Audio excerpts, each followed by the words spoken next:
Das Leben ist schnell und rauscht an uns vorbei. Minuten, Stunden, Tagen vergehen wie im Flug. Menschen kommen und gehen in unser Leben. Sie gehen hinein, gehen wieder hinaus. Manche lassen wir aber auch bewusst heraus. Wenn es dir auch so geht, komm mit auf einen kurzen Weg zwischen den Zeilen. Da liegt er, am Rand, wie viele andere. Und keiner sieht hin. Oder sagen wir, keiner sieht wirklich hin.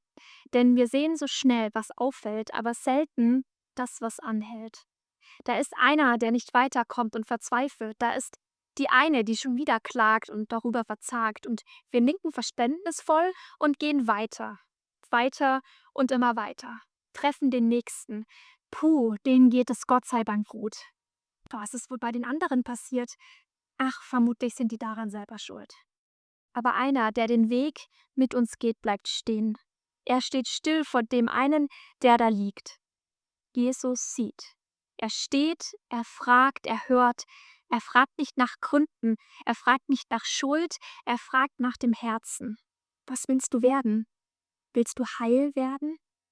Heil ist nicht perfekt, Heil ist nicht angepasst, Heil ist gesehen, gehört und gemeint zu werden.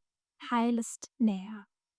Vielleicht beginnt Nähe genau da, wo ich nicht nur das höre, was laut gesagt wird, sondern auch das, was still dahinter ruft. Wenn ich mich traue, nicht gleich zu wissen, sondern zu fragen, nicht zu urteilen, sondern zu verstehen. Wenn ich stehen bleibe, anstatt schnell weiterzugehen. Wenn ich frage, wie geht's dir wirklich und die Zeit habe, mir die Zeit nehme, die Antwort zu hören und das nicht nur alibimäßig. Vielleicht braucht so manche Heilung ein offenes Ohr, keine großen Worte, sondern ehrliche Gegenwart.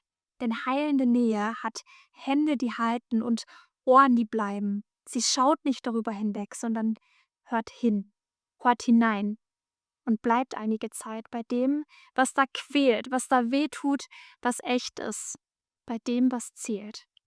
Heilsam ist diese Nähe, die Jesus da schafft, zwischen ihm und dem einen Menschen, der vom Leben erschöpft, jetzt aus seiner Quelle schöpft.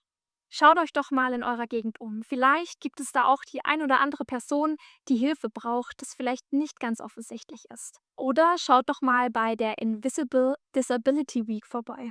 Ich habe es euch unten verlinkt. Mit dieser Aktionswoche wird auf Erkrankungen hingewiesen, die dem Augenschein verborgen bleiben. Viel Spaß beim Entdecken und beim Nähen teilen.